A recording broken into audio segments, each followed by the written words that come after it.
गुरुजी competitive exam channel पर आपका स्वागत करता हूं और आज मैं आय व्यय खाते से संबंधित एक क्वेश्चन लेकर आया हूं जो समझाऊंगा।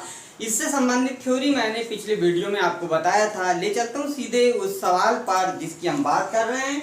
रानू क्लब के निम्न प्राप्ति भुगतान खाते से 31 दिसंबर 2020 को समाप्त होने वाले वर्ष का आय व्यय खाता तैयार कीजिए। यहाँ पे लिखा हुआ है और यह है प्राप्ति भुगतान खाता दिया हुआ है 31 दिसंबर 2020 को समाप्त वर्ष का।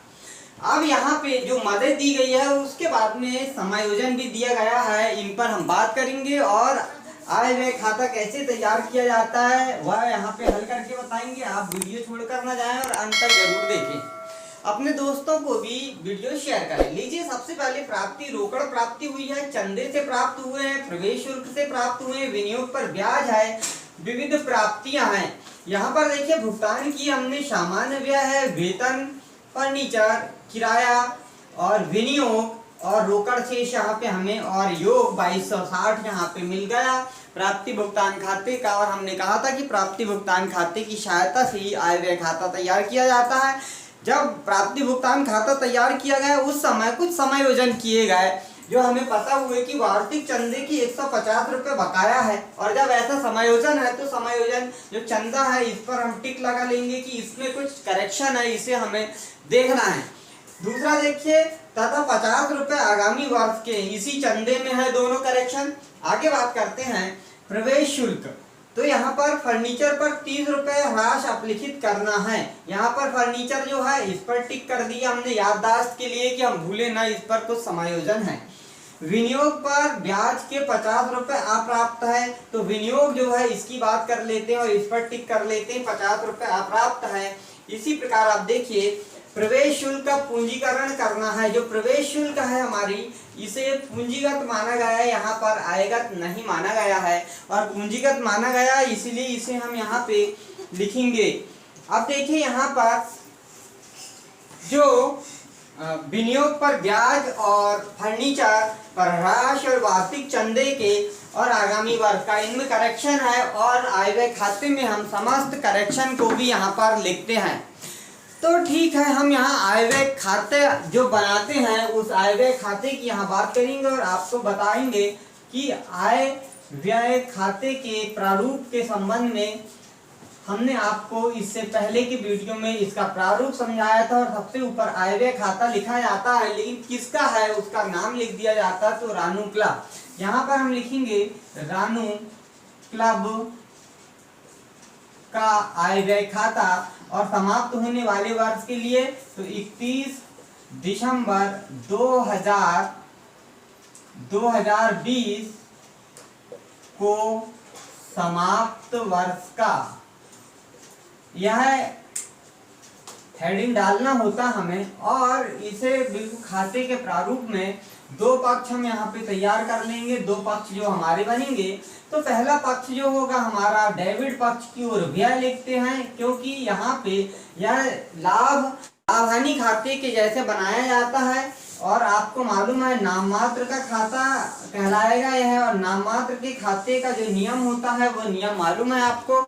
समस्त व्यय एवं हानियों को डेबिट कीजिए, समस्त आय एवं लाभों को क्रेडिट कीजिए। तो आय जो है इसलिए इसे हम क्रेडिट पक्ष की ओर लिखते हैं और क्रेडिट कर दिया गया है, समस्त व्यय को डेबिट कर दिया गया है। अब देखिए यहाँ पर इसमें हम व्यय लिखेंगे। व्यय कहने का अर्थ है जो भुगतान हुए हैं ये सभी हमारे व्यय हैं।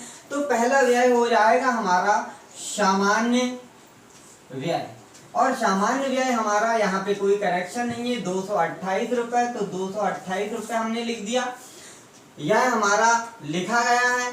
अब देखिए यहाँ पर सामान्य व्यय के बाद में हम बात करते हैं वेतन पर। और वेतन की बात करेंगे तो वेतन जो है यह वेतन 210 रुपये यहाँ पर लिख देंगे हम व्यय पक्ष की ओर वेतन। फर्नीचर एक स्थायी संपत्ति है और स्थायी संपत्ति आय व्यय खाते में नहीं लिखी जाती। स्थायी संपत्ति जो है वह पूंजीगत होती है, इसीलिए फर्नीचर नहीं लिखा जाएगा। लेकिन इस फर्नीचर में आप देखिए कुछ करेक्शन है, समायोजन है, इसलिए हमने निशान लगाया है। क्या है समायोजन? तो फर्नीचर पर 30 रुपये ह्रास अपलिखित करना है। अब जो ह्रास होता है वह आयगत माना जाता है क्योंकि प्रति वर्ष वह व्यवसाय में होता है, इसीलिए हम इसे आयगत मानते हैं। तो हम यहाँ फर्नीचर जो है उस पर जो फर्नीचर पर ह्रास जो है उसे लिखेंगे और फर्नीचर पर ह्रास 30 रुपये हमने लिख दिया। स्थायी संपत्ति नहीं लिखी जाती। आगे देखिए किराया, तो किराया जो है वह लिखा जाएगा और किराया हमारा जो है वह किराया देखिए 112 रुपये यहाँ पर किराया लिख दिया हमने। विनियोग जो है यह पूंजीगत प्रकृति की संपत्ति होती है, पूंजीगत होती है, इसलिए विनियोग नहीं लिखा जाएगा यहाँ पर। और विनियोग पर ब्याज जो है ये प्राप्तियां हैं और यहाँ भी विनियोग पर ब्याज है जो प्राप्तियां हैं, तो इस पे करेक्शन होगा, यहाँ विनियोग पर नहीं होगा। रोकड़ शेष जो है यह रोकड़ शेष बैलेंस शीट में ही लिखा जाता है। यहाँ तक यहाँ भुगतान पक्ष की बात हो गई। अब आय जो है आय कैसे होगी, हमें प्राप्ति होने से होगी और प्राप्तियां जो है उनकी बात कर लेते हैं। रोकड़ जो है यह बैलेंस शीट में जाएगी क्योंकि रोकड़ लाभानी खाते में नहीं लिखी जाती, वैसे यहाँ आय व्यय खाते में भी नहीं लिखी जाएगी। दूसरा चंदे की बात करते हैं और यहाँ पर कुछ करेक्शन है। अब चंदे में देखिए जो चंदा है यह चंदा हमारा कितना है 450 रुपये यहाँ चंदा है, लेकिन यहाँ करेक्शन यानी समायोजन दिया गया वार्षिक चंदे के 150 रुपये बकाया है, कुल मिलाकर 150 रुपये बकाया। अब जो बकाया अर्थात ये मिलना था हमें और नहीं मिला, इसलिए इसे हम जोड़ेंगे, बकाया है ये, अर्थात कुल हमारे जो सदस्य होंगे वो कितने 600 रुपये के होंगे, लेकिन जिसमें से 450 रुपये चंदा मिला और 150 रुपये चंदा नहीं मिला। तो हम इस वर्ष में जो भी जितना भी इस सत्र में या वर्ष में वित्तीय वर्ष में जो भी लेन देन हुए उन्हें लिखेंगे सिर्फ यहाँ पर। तो मिलना था कैसे, चाहे वहाँ मिला हो या ना मिला हो, लेकिन इस वर्ष का ही यहाँ लेन देन लिखेंगे।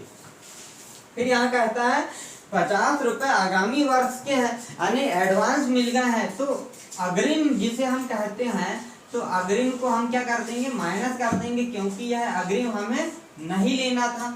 तो यहाँ पर 550 रुपये चंदे के हमें यहाँ पे मिले हैं, यह बात हमें यहाँ स्पष्ट होती है। आपको समझ में आ गया होगा चंदे के विषय में कि 550 कैसे आया। अब चंदा यहाँ से स्पष्ट होगा। विनियोग पर ब्याज की बात कर लेते हैं और विनियोग पर ब्याज हम मिला है, विनियोग पर ब्याज, और यह ब्याज कितना रुपए मिला है वह देखिए 120 रुपये यहाँ पे हमको मिला है। जो 120 रुपये विनियोग पर ब्याज मिला है, लेकिन यहाँ कहता है विनियोग पर ब्याज के 50 रुपये अप्राप्त है। कहने का मतलब बकाया है, बकाया या अप्राप्त, और अप्राप्त जो है अर्थात मिलना था वह और नहीं मिला है कितना 50 रुपये। कहने का मतलब कि 50 रुपये जोड़ देंगे इसमें क्योंकि यह मिलता तो कुल 170 ब्याज होता रहा होगा, लेकिन हमें नगद में सिर्फ 120 ही मिल पाए हैं और 50 नहीं मिल पाए हैं, यह कहने का मतलब है। इसके बाद देखिए विविध प्राप्तियां 240 रुपये, तो विविध प्राप्तियां और विविध प्राप्तियां 240 रुपये। बाकी प्रवेश शुल्क का पूंजीगत करना है तो प्रवेश शुल्क को यहाँ पर पूंजीगत मान लिया गया है, और वैसे भी इन मदों से ही समझ में आता है कि यह अधिक राशि है, बड़ी राशि है और एक मुश्त प्राप्त हो रही है, इसीलिए सवाल में इसे पूंजीगत ही माना जाएगा। क्योंकि सवाल जो है हमारे व्यवसाय की प्रकृति या व्यवसाय के आकार को देखकर ही हमें निर्धारण करना है कि यह प्रवेश शुल्क जो है वह पूंजीगत है या आगमगत है। यदि यह राशि 900 की जगह 90 रुपये होती तो इसे आयगत माना जाता, क्योंकि सभी लेन देन जो है तो 1000 रुपये से कम ही है। जब व्यवसाय के बड़े बड़े लेन देन जो हैं वो खुद 1000 रुपये से कम है, जैसे फर्नीचर विनियोग ये 200-300 रुपये है, और यदि यहाँ पर प्रवेश शुल्क की राशि बड़ी राशि मिलती है, अधिक राशि मिलती है, तो इसे हम पूंजीगत मानते हैं, और यही राशि यदि 100-200 रुपये मिलती तो इसे हम आयगत मानते हैं। इस प्रकार अब हम दोनों पक्षों का योग कर देंगे और दोनों पक्षों का योग करके यहाँ पर अंतर की राशि निकाल लेंगे, और उस अंतर की राशि को कमी या आधिक्य के रूप में हम यहाँ लिखेंगे। तो देखिए अंतर की राशि कितनी आती है वह देखते हैं हम। तो सभी को जोड़ देंगे यहाँ पर 550, 170, 240, तो ये आया 0, 5 और 7 और 4, सभी को हमने जोड़ा तो 16 का 6, एक आया 6, 7, 8, 9, 960 रुपये आया यहाँ पर। और 960 में से अब डेबिट पक्ष यानी जो आय पक्ष है उसमें से घटा देंगे, तो यहाँ पर घटाने पर 960 यहाँ लिखेंगे और इसे जोड़ेंगे तो 8 और 2 10 का 0, यहाँ पर 1 3 4, 4 और 3 7 और 1 8 हो गया यह। और देखिए 2 और 2 4 और 1 5 हो गया, घटा दिया हमने तो 0 आया।